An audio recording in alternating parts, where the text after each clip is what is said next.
Good evening, ladies and gentlemen, and welcome on behalf of Almost Random Theatre to this evening of short plays, very varied short plays, which I hope that you will enjoy. Firstly, the usual housekeeping, if I could ask everyone to check that their mobile phones are off. Also, the exits from the building in the unlikely event of fire are out the way you came. There is a lawn just to that side of the building, and in that far corner there is a fire exit and another bit of lawn out there. Those are the two exits in the case of fire. There'll be a varied programme this evening, which I hope that you'll enjoy. And it is being sponsored by Academia, which is a prestigious private school in Warsaw, the capital of Poland. And Almost Random Theatre's members will be, some of them will be paying a visit there later in the year. This is the first evening of several, so do spread the word. In a week's time, on Friday the 20th, a similar programme, not necessarily exactly the same as this, will be performed at St Clement's Parish Centre near South Park, on the outskirts of the city centre here in Oxford. Then from the 24th of February to Saturday the 28th, a number of Almost Random Theatre's actors will be going to Poland, not in fact to the school I mentioned in Warsaw, but to another school called Jan Sopiecki School, which is in Wejherowo, which is in the north of Poland, near the three cities of Gdynia, Sopot and Gdansk, which was formerly called Danzig. That will be from the 24th to the 28th, and will culminate in the 28th in a school's festival, which Almost Random Theatre is very pleased to be involved in. There'll be performances by Almost Random Theatre, some teaching at the school, general mixing and visiting some theatres and immersing ourselves in what goes on in Polish culture. And Chris Sivright, who's one of our members, in fact he is the founder of Almost Random Theatre, will be a judge at that competition. Then, on the 6th and 7th of March, Friday and Saturday, at Barons Court Theatre in London, which is near West Kensington and Queen's Club, a very nice fringe theatre. There'll be 2 nights again of these short plays, so do spread the word. And we are grateful to Academia for the sponsorship. Some of tonight's plays are finalists in an Almost Random Theatre writing competition, which entries for which closed at Christmas, and the judges sat in January and decided upon what they thought were the best plays. And our first offering this evening, which is called Dead Giveaway, was actually the winner of that competition. And for that you will be seeing it twice this evening. It'll be topping and tailing our show, which may seem strange, but I think you'll find it's a very interesting play, and it's a very interesting experience to see it performed by 2 actors shortly and by 2 different actors at the end of the evening. Daniel Guyton, the writer, is an American who claims on his website that he specialises in the weird and ambiguous, but I think you'll enjoy this play. He has won over a dozen writing awards for his plays and screenplays, having received an MFA in dramatic writing from the University of Georgia. He's in fact had over 200 productions of his plays around the world, in London, Los Angeles, New York, Iceland, no less, Canada and in other places, and he has had over 30 publications on the market. So that's Daniel Guyton, who was the winner of our, or was the writer of our winning play in the competition, Dead Giveaway. And our actors in this first performance this evening of Dead Giveaway are Barbara and Charles. Well, what do you think? I don't know what to say. Are you surprised? Of course. Look, darling. We'll be buried right next to each other in the lover's plot. The headstone will be a large heart with our names engraved on it and the words, "For they so loved each other that true love will never die." It's a little creepy, don't you think? No, I think it's romantic. But what if we don't die together? What if you die first and I remarry? Or I die first and you remarry? What if... Would you want to remarry? Because I don't. You're the only woman I've ever loved. Well, honey, that's sweet, but statistically speaking, men do die earlier than women. And I'm not sure I want to die alone. Oh. I'm sorry, it's just... Well, I'm sorry, but I never thought of anything like that. I never thought of it that way at all. I just thought, till death us do part. And? And, well, I never looked any further than that. I just think that that is all that there should be. And... Well, I'm sorry, I wish you didn't take it like that. That's not how I meant it. I'm sorry. Just realistically. I know. But what about you? What would you do? Well, statistically speaking, I shall probably be dead. Well, this is true, but supposing you weren't, supposing I died first, would you? Well, I suppose I would. If you wouldn't get upset about it. Of course not, Robert. I want you to be happy, always. Well, in that case then, yes I would. Actually, there's this one woman I know at work. Whoa, excuse me. No, about her situation. No, I'm not, no. She lost her husband a few years ago, and now she's remarried. And we've just been talking about how that feels. And, well, she seems very, very happy. Well, let's not get ahead of ourselves. No, not happy-er, just happy. For the first time in a long time, I think. And the more we talk, the more I feel that, yes, perhaps there can be life after one of the partners dies. Well, do me a favour, okay? Whatever you do, just make sure she's not more beautiful than me, will you? I don't think I could handle that. But you'll be dead, darling. Yes, and I will haunt you from the grave. Seriously, you have my permission to remarry, but the woman must be a troll. Oh, all right. But what about your sister? What? No, I was just thinking that...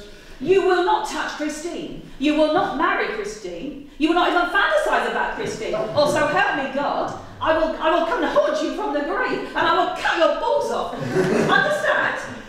No, you will be joining me in that coffin so fast they'll make your head explode. Hang on.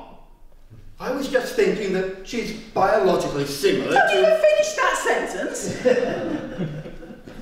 Well, all right.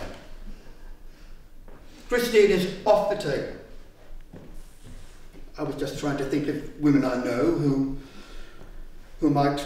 You're not supposed to plan ahead. Look, Robert, I don't have men in mind. I just know that if something were to happen to me, then I would want to marry again. Not straight away, not after 5 years, but sometimes I would be alone. And besides, this is all pure speculation. We'll probably both die together in some terrible plane crash, and then none of this will make any difference. Well, I'm scared of heights, so... Yes, well, I would be too if I knew that's how we're going to die. Listen, I love you very, very much, and it's very thoughtful of you in your own special way to get me this. I just wish you'd spoken to me about it first, that's all. It was supposed to be a Valentine's Day surprise. Oh, it was. Believe me, it was. Look, if it makes you feel any better, I will accept this gift. And if we both die together, then I will love nothing more than to be buried with you for all eternity. But if you die first, then I'm out of here. I'm selling this plot to the nearest bidder and I'm moving on. I just hope she's not a snorer, that's all. Or more beautiful than you. Pig. There isn't anyone more beautiful than me. All right. That's true. Well, listen. If you do die first, then I will promise you this.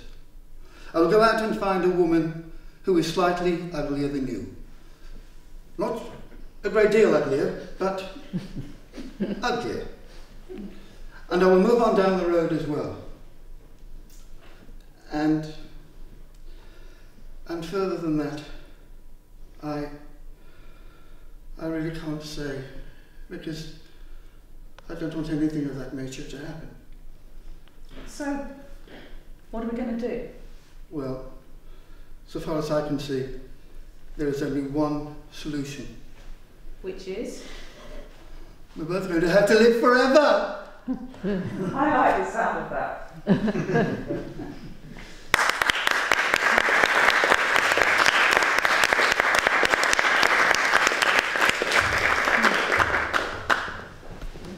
As we all know, tomorrow is Valentine's Day, and there's a loose Valentine's theme throughout this evening's plays.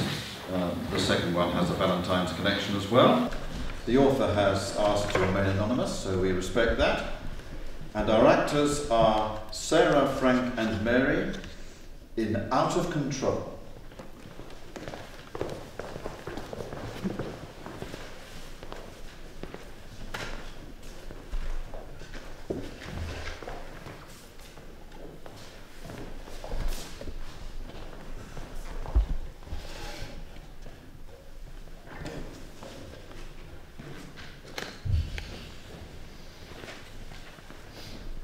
It's your birthday soon. Is there anything in particular you want? I'd like to say it's enough that you've remembered the date.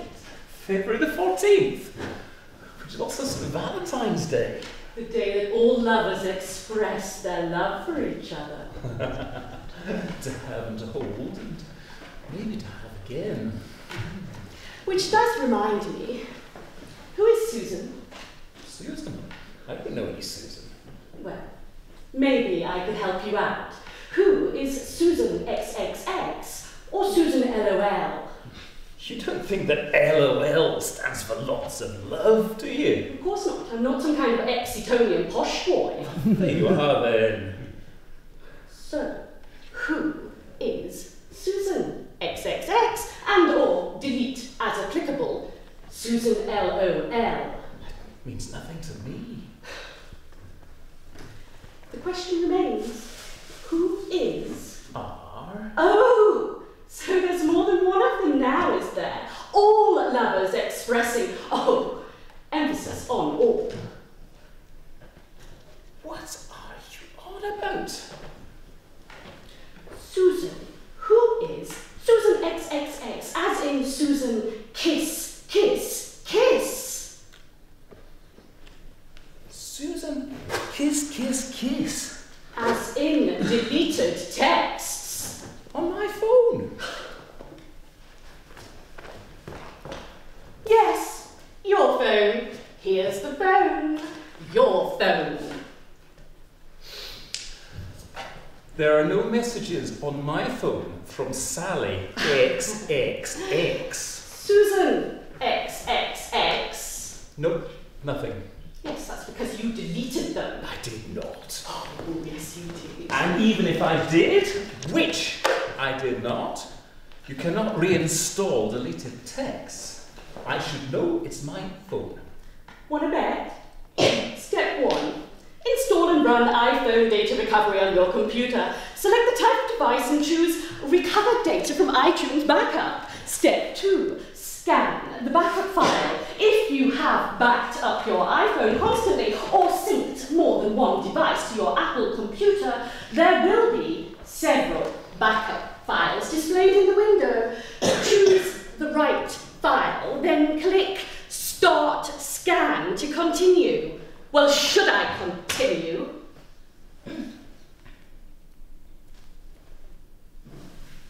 Should I continue? Line.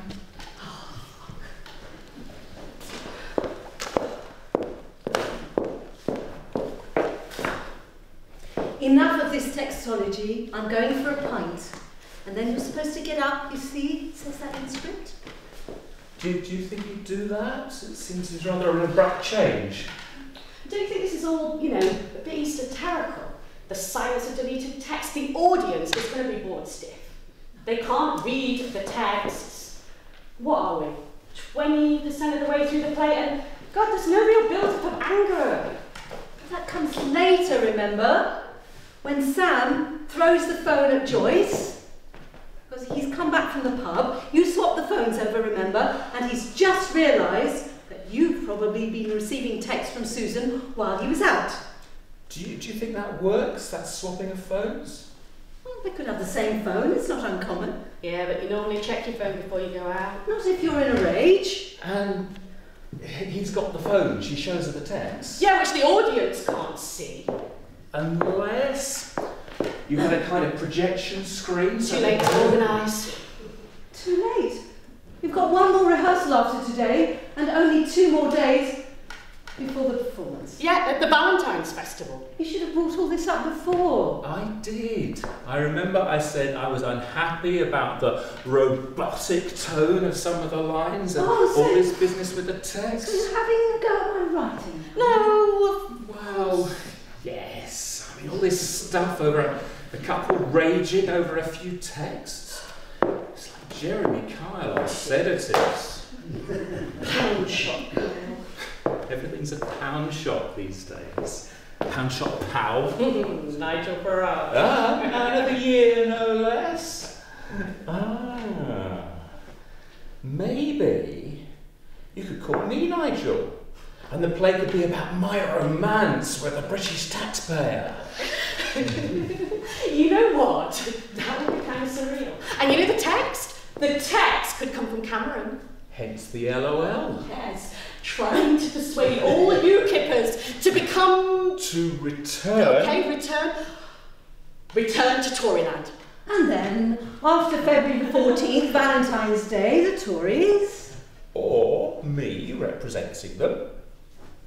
break all their promises. No referendum on Europe. More privatising of the NHS to the Tory lovers. The businesses that gain. We could throw in a dash of tuition fees and a sprinkle of Syria. And something about the budget deficit? You mean rewrite the whole play? Yes! By tomorrow and rehearse it? Yes. Why not? It'll go down a storm. Oh, bollocks. Current affairs and all that. Why is it bollocks? Not enough time. Improvise. And what if you freeze or repeat? You'll just look like bloody amateurs. Better than some of these lines. Yeah. Okay, you got me, but texting is not the real world, and it is in the real world we both live. And we're in love, and that's what counts. Cliché. Soppy crap. Well, you learnt it. Yeah, I'm an actor. And on profit sharing. Profit in the theatre. We do it for the love of the profession. You know what? That could actually be the subject of the Valentine play. The love of acting. The actor and the art. The actor loving what he or she can portray. The love of suspension of disbelief. The lure of the stage. The grease paints. Acting is the least mysterious craft in the world. Whenever we want to persuade someone, or we want something from someone, or to hide something, we're acting. Most of us do it all the time. Jack Nicholson? My old Brando. Acting is all about honesty. If you can fake that, you've got it made. Also Brando. George Burns, yeah? Yeah. Okay. Okay. I'll change the play. I'll do it now. Now? Yep. Right now, I've just remembered an old Oxford University essay. Essay? On philosophy. This won't take long. Why don't you just go and have a break or something? Have a sandwich and a cup of tea. Just give me a few minutes. Text us when you're finished. Okay. I'll text Susan. Don't forget the XXX.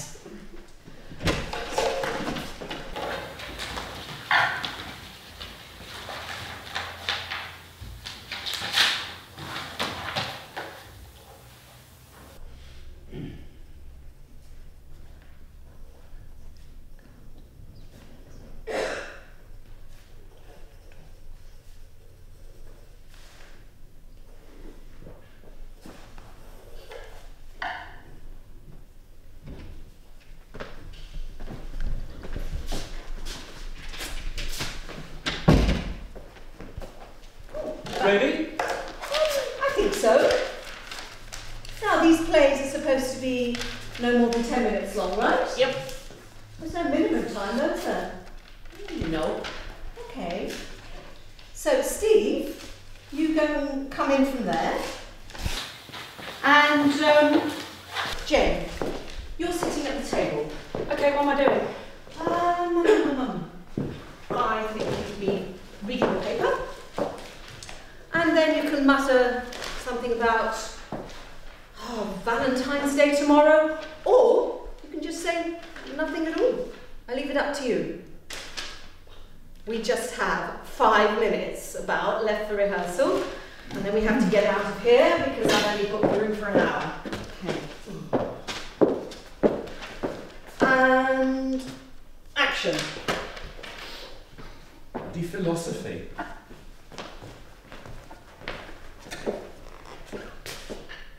Joyce. Sam, you're on time. Words cannot express. Don't say anything. And that's it. Lights down. Ideal. Yeah, nothing's happened. Nothing is clear. Why did we embrace? Who knows? Maybe it's the end of the war, maybe he's come back from prison or hospital or his wife. The point is, nothing is told to the audience. So the point being, you are, sowing a seed so that the audience can individually create their own backstory. All they know is what is happening now. Two people who know each other's names rush together. Why they do that is up to the audience. If they really want to analyse, they can consider what might have happened before. But love isn't really like that. Love is spontaneous, powerful, maybe even out of control.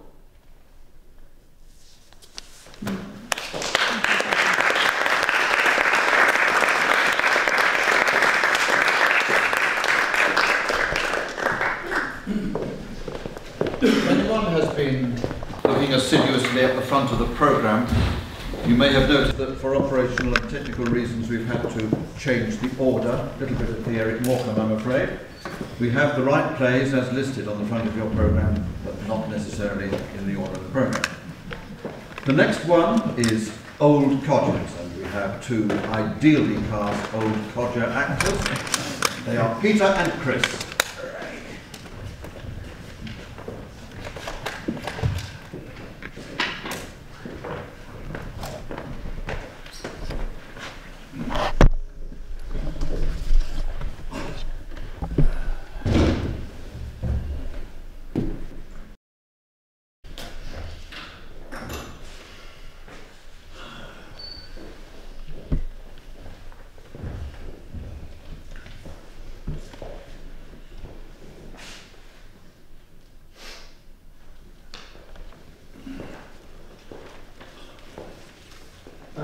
May I? Sure.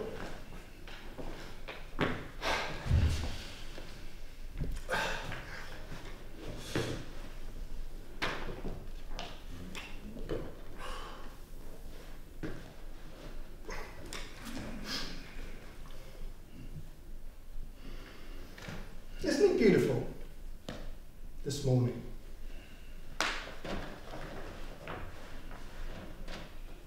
You know, about 25 years ago, this is where I met someone who I ended up marrying, you know. We had two daughters, one son. Oh, that's such a long time ago. I come here every Valentine's Day, really. My daughter got married, had children. She married an Irish guy, you know. Beautiful wedding. My son, he went abroad, joined the army. Didn't see much of him after that, I suppose. But I go up here just to think about things. To think about when we first met.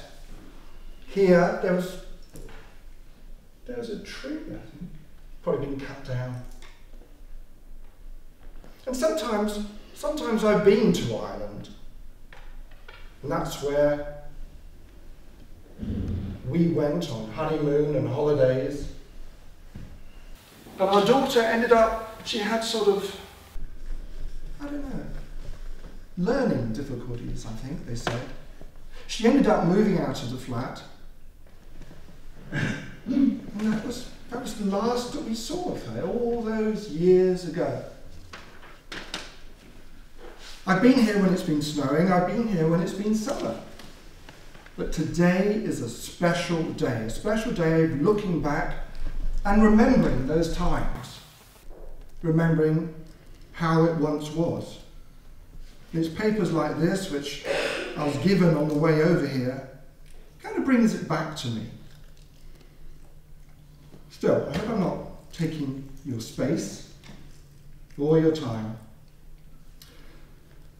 But, I don't know, it makes you want to walk around and try and find some sign on a tree that you might have left before, or even bump into someone that was here when you were here all those times ago.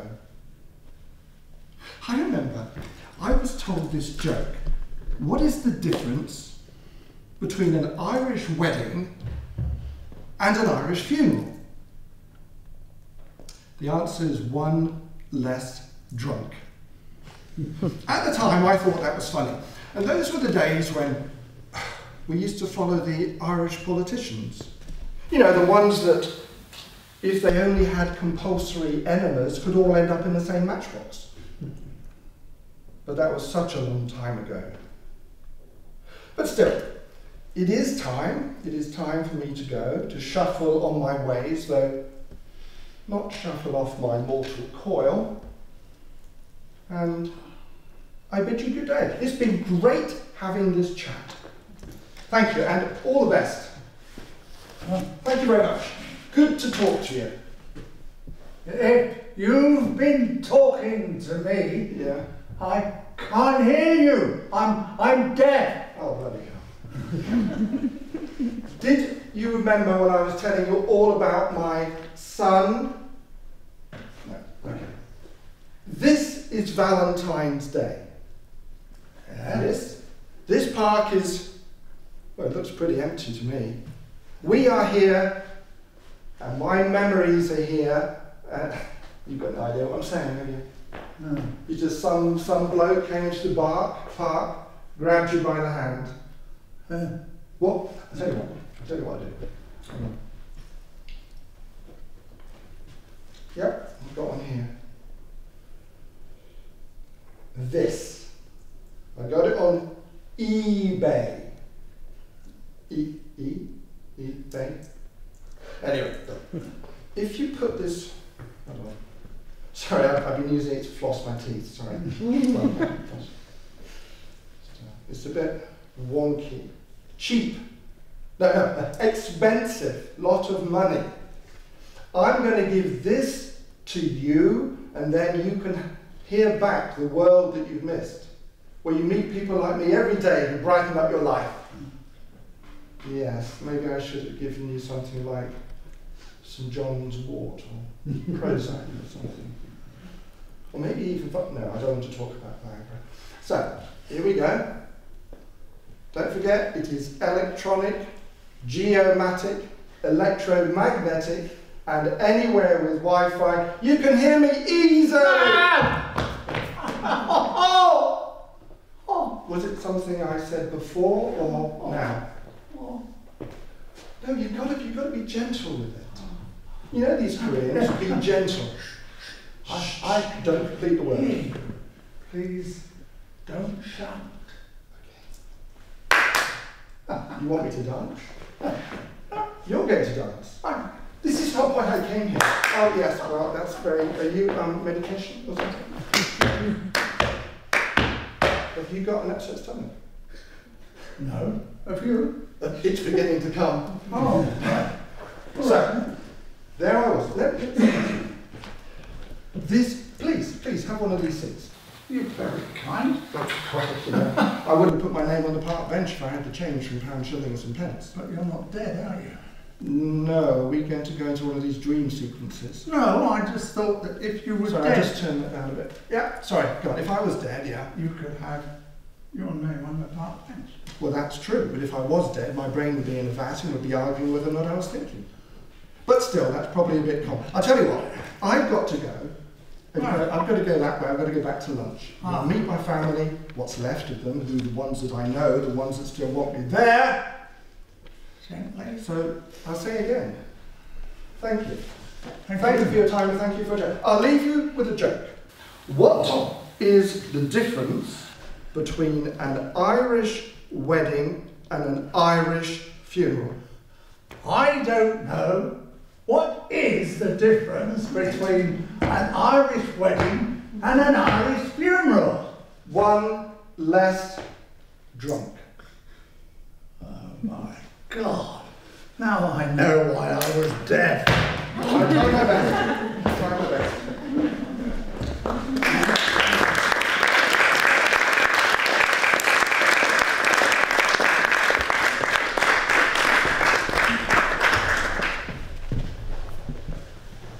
She Who Speaks to God May Sit in the Cool Chair was written by another American, Matt Hanf, who tells us that he is a nationally and internationally produced playwright hailing from the great city of Elk Grove, a suburb of Walmart. By day, he is a high school teacher, illuminating kids' lives by showing them the proper way to deliver a fart joke. By night, he writes such self-proclaimed classics as You Can't Get a Decent Margarita at the North Pole and Three Messiahs Walk into a Bar. To perform this monologue, we welcome back Barbara.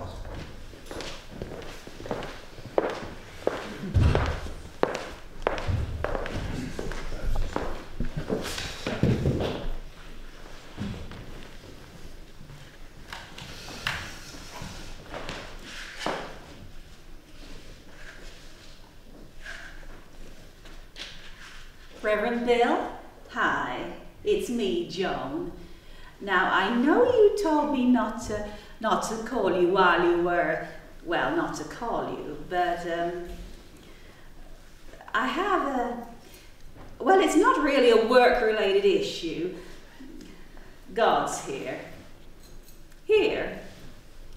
No, he's not really in the office. It's more like in my head, but that's here because I'm here, I can see him.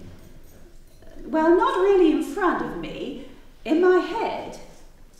What's he? Ah, khakis, shirt sleeve, shirt sleeve, baby blue, kind of 80s. Yes, he did pop his collar. How do you? He is to God, because he appeared in my head and said he was God. Who else would do that? No, Reverend. I did have enough sleep last night. I took those pills my boyfriend gave me to help me sleep. Well, not really pills. He said he mixed them into brownies because they tasted bad. I thought at first, oh no, laxatives, because that's what we used to do when I was a kid, before I met Jesus, and twice after. I'm sorry, Reverend. Forgive me. Really? Okay. Thanks. No, don't go. God says he wants to talk to you. Yes, he does. Well, no, I can't put him on the phone, Reverend, because he's in my head.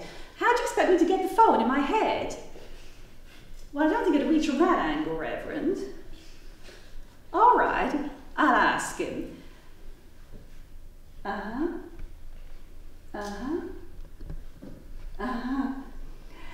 He wants to talk about last Sunday's sermon on abstinence. He thinks it was short-sighted. He said your message to the kids about playing more softball and video games was good, but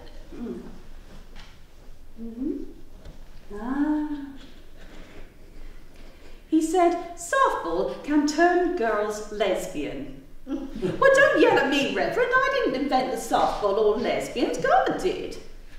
No, I don't have a problem with lesbians. I sit next to Elena, the short-haired older lady in church, at least once every 4 months. And I wear the pants to try and make her comfortable. God's the one with the problem, not me. Ah, and he said, the joysticks, they're too much like. No, don't yell at me, Reverend. I don't play the video games, and obviously neither does God, or else he won't be a bit behind in the joystick thing. Oh, wait.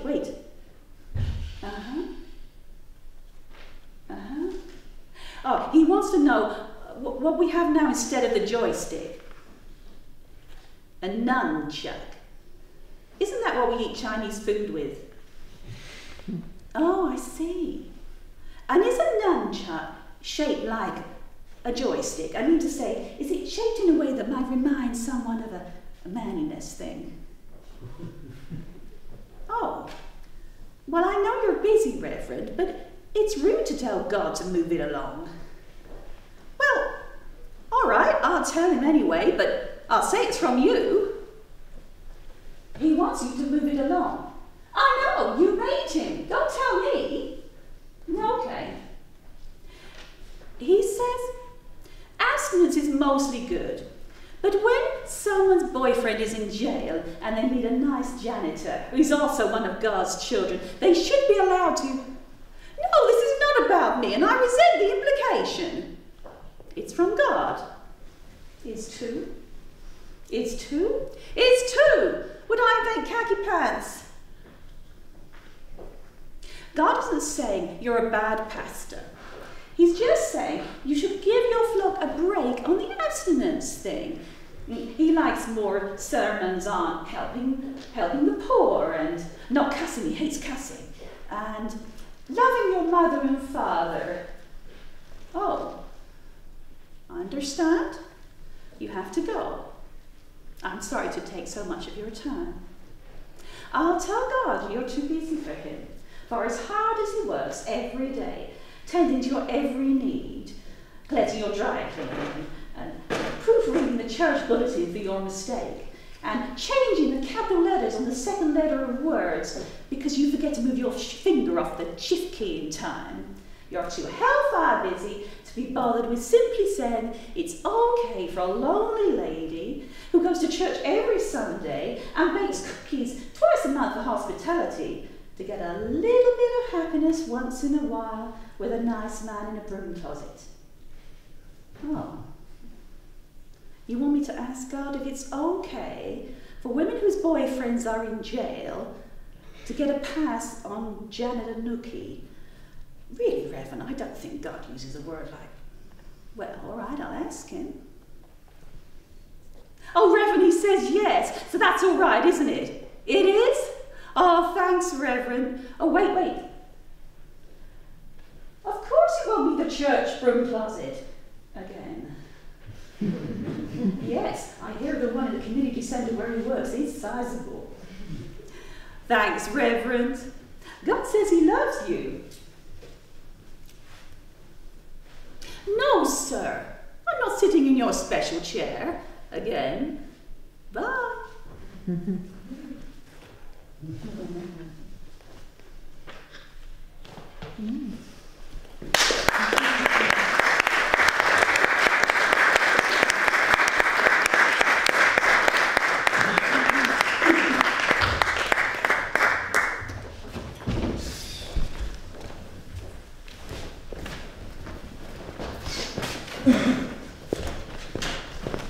Can I draw your attention, ladies and gentlemen, to a feedback form? We'd be delighted if you have any comments on the writing, and indeed any other comments, to feed them back to Almost Random Theatre. Chris will be distributing these at the interval, so we'd be very grateful if you're able to fill them in. The interval that I mentioned is coming up after this next play, our fifth, and after this one you may need a 5-minute break, which is what it will be. Anonymous again, and you'll see why. We are back on the order now that is listed on the front of your programmes. I should apologise in relation to the feedback form that it was produced with the same sequence as appears on the front of your programme, which, as you've gathered, is not the same sequence that we're able to actually do the performance in. But we are back on track now with number 5, just a 4-hour break of 5 minutes, A Cast of Thousands in Jeremy Kyle, a parody. Thank you, and good morning to everybody, and good morning to those of you at home. Welcome very much to the Jeremy Kyle Show, and what an audience we have in front of us. Thank you very much. And also, what do we have in front of us this morning? We have 2 people coming on. I'll deal with the first one in a minute, but the second one is a lady who prefers a boa constrictor to her well-hung husband. But that's after the break. First of all, we're going to talk to Victoria. Victoria has a strange tale to tell, and there are many different things that happen to her and her husband, Christopher. But first, let's hear from Victoria. Victoria, this way. Please, come in. Round of applause for Victoria, please. Thank you. Please, come and sit down. Don't worry, everyone's a little bit nervous. Look at them. They should be at work. But still, don't worry. A lot of people. So, tell us what it's about then. I've only got a few notes here. And, so, what's been happening? Well, Chris, my husband, he's having an affair. That's it. Right, and you know that because? Because I'm not stupid. He thinks I'm stupid, but I'm not. Right. You are! Oh, just a minute. We will come to you. This is why we get advertising ratings, but still. Yeah, so well, he thinks you're stupid, yes. So he's having the affair, and I want him to have a lie detector test so that the truth, I need him to admit it. And I think we've arranged a lie detector test for him.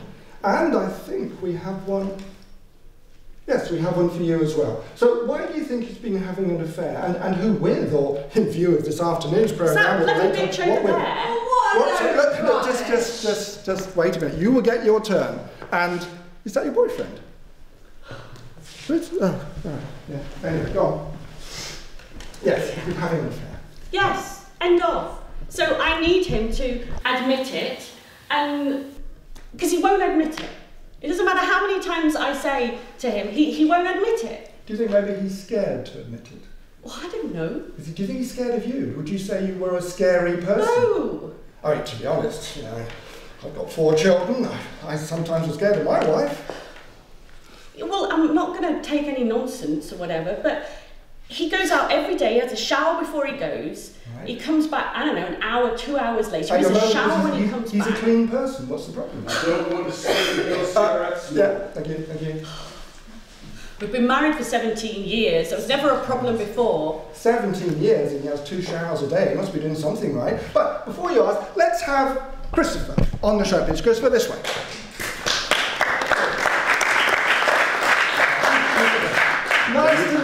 Nice to meet you. So, let's see. We have, on the one hand, we have Victoria. On the other hand, we have Christopher. And may I say, you look as though you showered twice today, or was today a special day for you? Today was special. I had 3 showers today, Jerry. 3 showers today? What did you got to say about that then, Victoria? 3 showers, what does that suggest to you? Well, I want you to ask him who he's having. I will. It's called the Jeremy Kyle Show. I will control the questions, thank you. So why are you having 3 showers a day then, Christopher?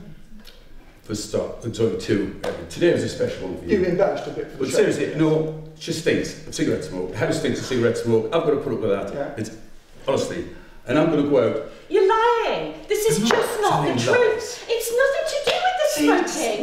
You're having an affair. I'm not having it. Your time will come. You will come. Who are you anyway? Who are you? He's such a coward that you won't tell the truth. You say what I've got. No, sorry, it's constantly. Sorry, you were saying, or more likely you were shouting, but still. Do you see what I've got to put up with? Do you see what you're like? Oh, yeah.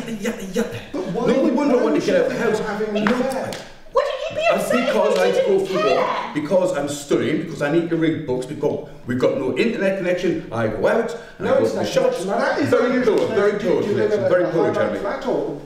It's very poor connection. You live in the forest. We live outside the forest, and I. Yeah, and that's his fault. So let me see. So you live in the forest. You go out in the forest. Well, it's not the forest. It's just a little village. just a little village, and you have a shower before you go, and you have a shower when you come back. Yeah, because he goes and has... With her! Yeah. Oh. No, wait, just a minute. Who is this person? She's the skank that he's having the affair with. I barely know the girl. She works in the corner shop. I barely know her. What's her name? I haven't got a clue. You know her name? Don't. Why? What do I have to do? Tell me, Chris, what do I have to do? Christ. I mean, we're on national television and you still won't tell the truth. Talk to each other rather than to me. Let's bring you on. Could you say your name, please? Would you bring her a chair? Could you say your name, please? You are... You are metal, you need to learn some manners, you really do. How can you do that to me? You don't know me, lady. Oh, I know you're tight, don't I? Oh, got absolutely nothing. Left school with nothing. Be quiet as well. Listen, you.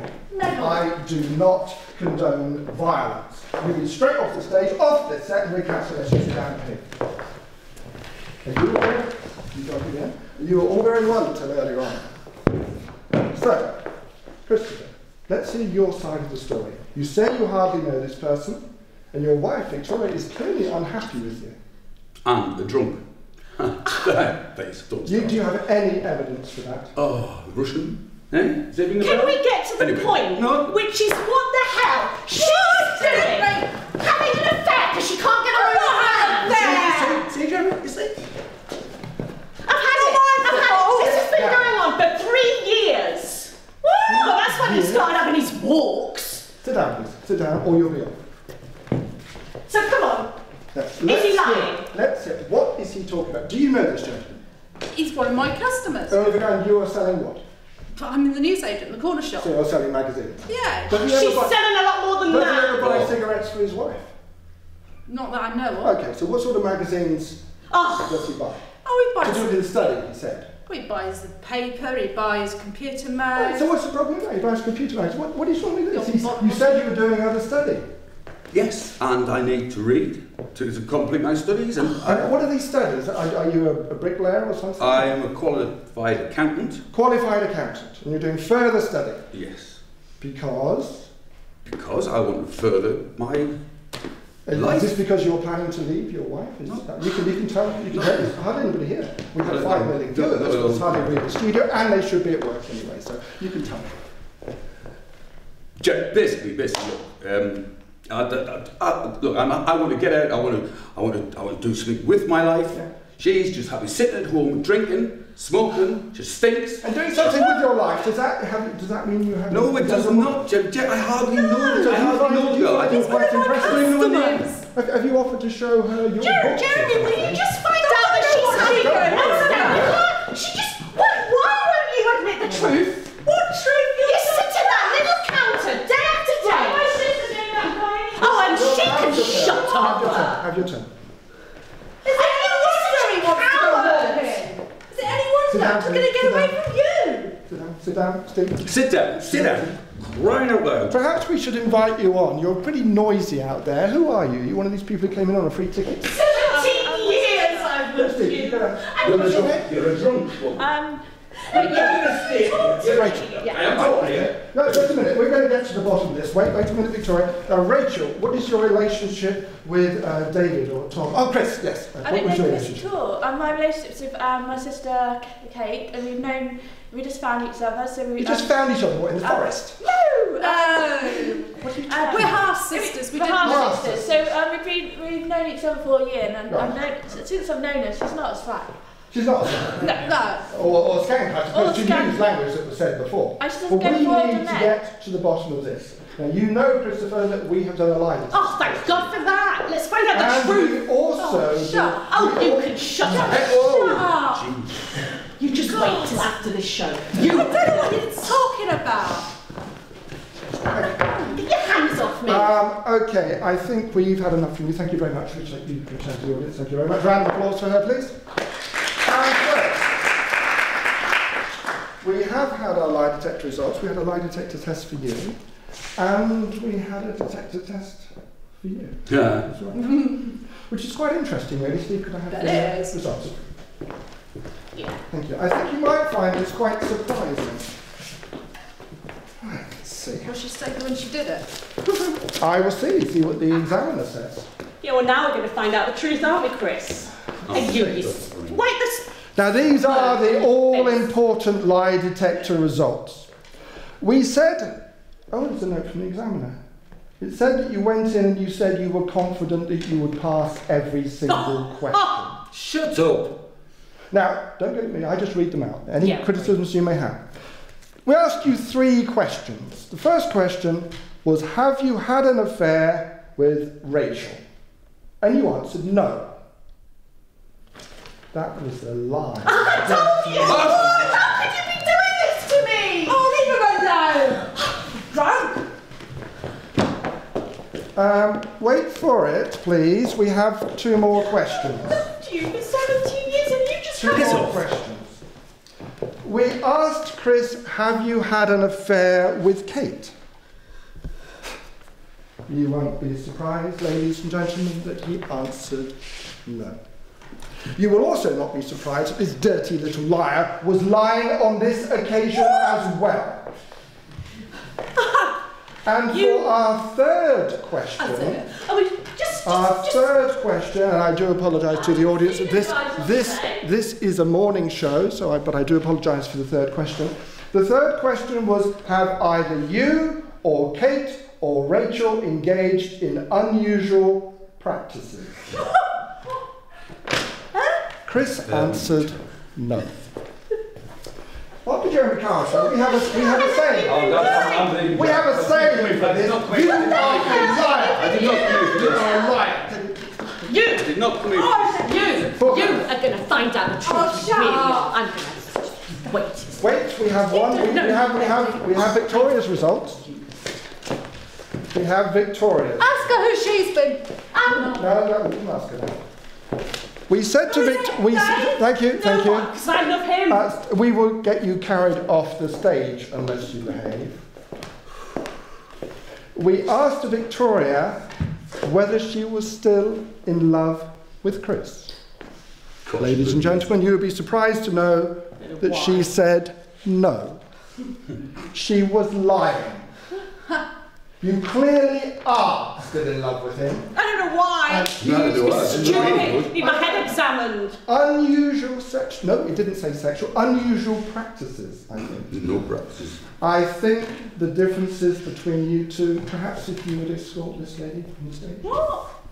I think what may happen could be quite explosive. So perhaps if you would take her from the stage. Thank you very much. Thank you very much. And I think we should talk to both of you. Do you think there is any grounds for you to have some sort of rapport to match up? No, clearly, not in the slightest. Victoria is still in love with you, Chris. She's an alcoholic. She's just vile. She stinks of violence. The examiner said she was clearly sober at the time of the test. Do you love her? Do you love Kate? Do you love Rachel? Or should I put it all in one sentence? I just want to get on with my life. I just want... In the woods, getting newspapers and having 2 showers. No. Well, all hats to you. We need freshness in society. I think you two are irreconcilable. I'm afraid. If you would go that way, please, and if you would go that way, and we will go to a break, and after the break we will talk about the gentleman and his love for a boa constrictor. And please go... What are you doing? This is all a lie, Jeremy. You see, Jeremy, we're actually actors. We were hired to come here and play a role. Oh, God. Or a fraud. Never met either of these 2 people. We're not related. This lady is not married to you for 17 years. The lie detector test is never... I stand by the lie detector. The lie detector is right. We've just proved it wrong. You play a game with people's lives. You don't care about anyone. It's all about you, isn't it? And the money. Oh, the money. Just a game. You destroy people's lives, Jeremy. And what do you have to say for yourself? I stand by the lie detector. You stand by... Well, I've never met him before. You're delusional. How could I be in love with him? Another life? Another life? Oh, come on, Jeremy, you're not serious. You're a fraud. Admit it. So, we've just shown here today that your entire programme is a sham. I'm a reformed addict. I do my best. You're a sham. You can't use excuses like that. You destroy people. You had Victoria leave her husband, despite the fact she loved him. You destroyed their marriage. It's time to go, Jeremy. Bye. Thanks, Jeremy. Steve, Bye. would you like? Bye. But I paid you. I paid. Look, I can tell you.